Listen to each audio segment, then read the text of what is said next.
एक छोटे से गांव में गंगाराम नाम का एक मेहनती धोबी रहता था। गंगाराम का काम ये था कि वो लोगों के कपड़े अपने गधे पर लाद कर दरिया पर ले जाता, वहां कपड़े धोता और फिर उन्हें लोगों के घर पहुंचा देता। इसका गधा इसका इकलौता साथी था जो सारा दिन बोझ उठाता और शाम तक थक जाता।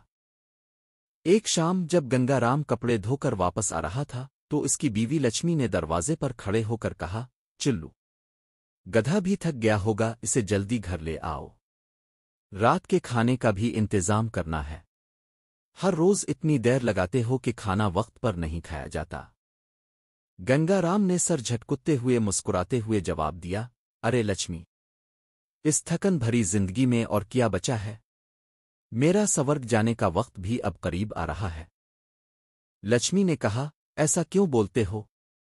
थोड़ा आराम से काम किया करो, अपनी सेहत का ख्याल रखा करो। गंगाराम ने हंसकर कहा, आराम? मेरे नसीब में शायद स्वर्ग में ही आराम लिखा है। जब तक ये धोबी का काम है तो बस इसी तरह मेहनत करते रहना होगा। गंगाराम ने अपनी जिंदगी में हमेशा सख्त मेहनत की थी, मगर बुढ़ापे में भी इसे कोई आराम नसीब नहीं हुआ। इसने कहा, अरे भगवान, मेरी जवानी तो कब की चली गई, अब बस ये दिन और रात बोझ उठाने और कपड़े धोने में गुजर रहे हैं। कभी स्वर्ग की यात्रा का वक्त आएगा तो शायद वहां चैन मिले। ये सुनकर लक्ष्मी ने गंगाराम को तसल्ली दी और कहा, तुम्हारे दिल की मेहनत और ईमानदारी ही तुम्हारा असल स्वर्ग है। एक दिन भगवान तुम्हारी मेहनत का फल जरूर देंगे। गंगाराम मुस्कुराया और बोला, चिल्लू, ऐसा ही सही, पर जब तक ये जिंदगी है ये गधा और ये बोझ उठाना ही मेरा फर्ज है।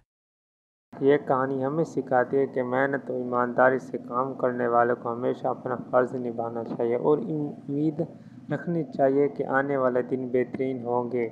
ज़िंदगी की मुश्किलात और थकन को कबूल करते हुए भी दिल में सुकून और उम्मीद का चिराग जलाना ज़रूरी है।